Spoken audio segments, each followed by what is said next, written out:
Hey everybody, today I am out in Southern California and I have had a very early preview of the all-new Lexus RX plug-in hybrid. This is the first time Lexus has an RX with a plug and only the second Lexus with a plug so far. Up front you can see this definitely looks like the rest of the RX lineup, with this spindle grille that is definitely more integrated into the bumper than it has been before. Let me know what you think about this design. I have to say I think it is definitely better looking and more harmonious with the design than the current generation RX, which really had a very round front end. This more upright profile makes this work a little better for me. And you can see it's also a little bit more discreet because the top end portion of this spindle is body colored. So that makes it blend a little bit better with the headlights all the way around. Now this particular trim has the tri-module headlight setup. This may or may not be optional on the final plug-in hybrid in the United States. There are a lot of details that we do not know yet. This is a very early pre-production European spec model, so expect more details on exactly what we're going to get in the US coming soon. At 192.5 inches long, this is almost exactly the same length as the current generation two-row Lexus RX. Few things to know. No third row available. Also, the roofline is a little bit lower and we don't know any ground clearance specifications. So this definitely has more of a station wagon-y vibe than the last model. You're sitting in a slightly more relaxed position, but they're telling us that there's definitely going to be more interior room. They've really stretched the wheelbase out quite a lot. You can see the rear wheel is tucked more towards the rear. And then back here in the rear end, we have some additional storage space and a place to put your charge cable. There is no spare tire in the plug-in hybrid model, even though the battery is completely underneath the vehicle. Most likely that's because the charging electronics are located back here in the cargo area. Now, we don't have any official range figures just yet, but you can expect that this is going to be basically the same sort of plug-in hybrid system that we find currently in the Lexus NX plug-in hybrid. They're calling this the 450h Plus with all-wheel drive because it is going to have an electric motor in the back. Now let's take a look at the styling of the rear. We have the very distinctive Lexus swooshy tail lamps here that mimic what's going on with the headlamps up front. Lexus spelled out across the rear. That's definitely a trend for Lexus in their latest vehicles. And a look that is a little bit previous generation RX, a little bit current generation Lexus NX. Back here on this side, we find the charging port. Again, this is a European spec vehicle, so we have the Menkes connector rather than the J1772 connector that we're going to find in the United States. No DC fast charging is going to be available. It's going to be AC level 2 charging only. Again, final specifications are not available, but you can expect the same sort of charging setup that we find in the regular Lexus NX plug-in hybrid in the United States. It's basically going to be a bigger variant of that, if you will. The plug-in hybrid system is closely related to what we find in the NX and the RAV4 Prime. Under this hood, we find a 2.5-liter four-cylinder engine mated to a planetary power split system with two electric motors up front and a separate electric motor on the rear axle, giving this electric four-wheel drive, or electric all-wheel drive, whatever you want to call it. We don't have any performance specifications or exact horsepower figures just yet, but you can expect that this combination is going to give the RX approximately 300 horsepower and most likely somewhere around 30 miles of all-electric range. Again, details are subject to change, but on the side of your screen you're going to find the basic details that we know now from the Lexus NX and what Lexus has said publicly about the RX plug-in hybrid. I'm at this drive event today, and even this week they have already changed some of the final horsepower figures for the turbo and the regular hybrid models, so obviously some things are going to be in flux. Now, when I close the hood again, you can see that very different front-end design. Crawling underneath the RX, you can see the main portion of the battery module right there under the driver and front passenger seats. So very similar kind of construction to what we find in the RAV4 Prime and the NX plug-in hybrid.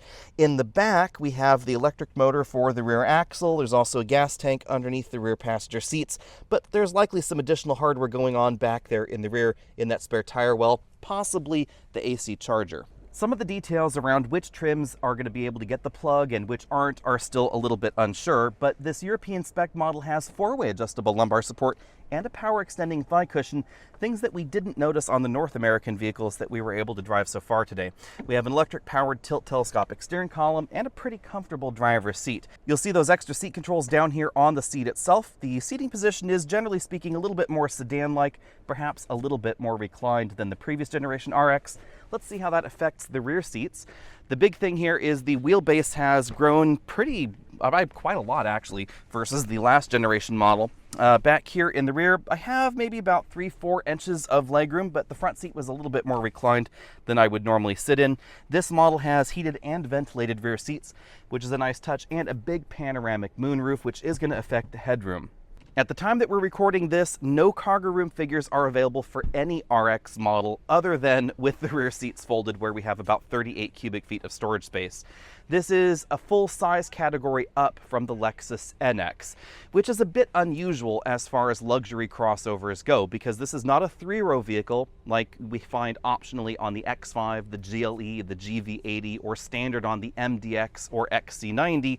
So this is somewhere between worlds. It's smaller than a Volvo XC60, which you could see as a direct competitor to this because it does have a powerful plug-in hybrid system available. And also obviously a very direct competitor to the plug-in hybrid model of the BMW X5, which is almost exactly the same size, but with a more upright profile, squarer rear end, and the regular X5s can have an optional third row, but none in that plug-in hybrid model.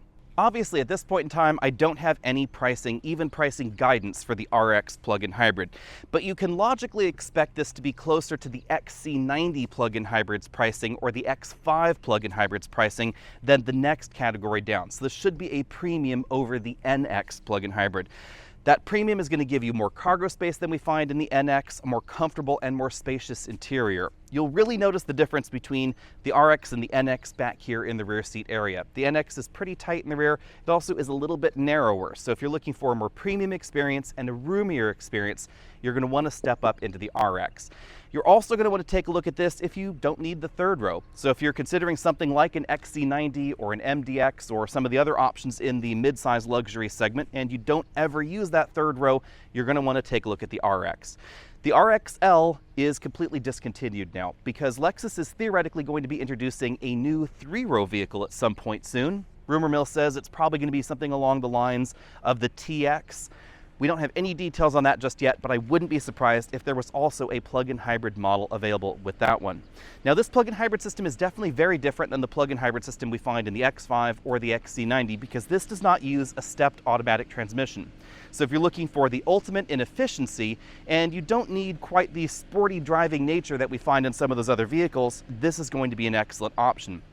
However, you should know that there is no federal tax credit on this because this is going to be built in Japan. And at the moment, we know that the BMW X5 plug-in hybrid, it's built right here in the United States. So it will qualify for the new federal tax scheme. How that stacks up for the new Volvo XC90, we don't know yet. The current XC90, it won't get a tax credit like this because it's built in Europe. However, the next generation XC90, it's going to be built in South Carolina, so it may or may not get the tax credit depending on where its battery's origins are. The RX, at this point in time, Lexus says that they have no particular plans to move production to North America to make it qualify. Additional details may come a little bit closer to the on-sale date. And speaking of that on-sale date, this is going to come several months after the regular Lexus RX goes on sale. So expect this probably the first half of calendar year 2023. No final details are available just yet, and there may not even be a separate drive event for this RX because it may just go right into sale and right into the fleet. So hit that subscribe button, stay tuned for a full video once I can get my hands on this, likely back at home or perhaps out on the open road at some point soon. In the meantime, definitely put the BMW X5 plug-in hybrid on your shopping list or the Volvo XC90 plug-in hybrid on your shopping list. Both of them are going to be quicker 0 to 60. That Volvo is significantly faster with 455 horsepower under the hood, but it's also going to be a little bit less reliable than the RX, and that's definitely a prime reason to buy this over a lot of the competition. Let me know what you think about that. Hit the subscribe button.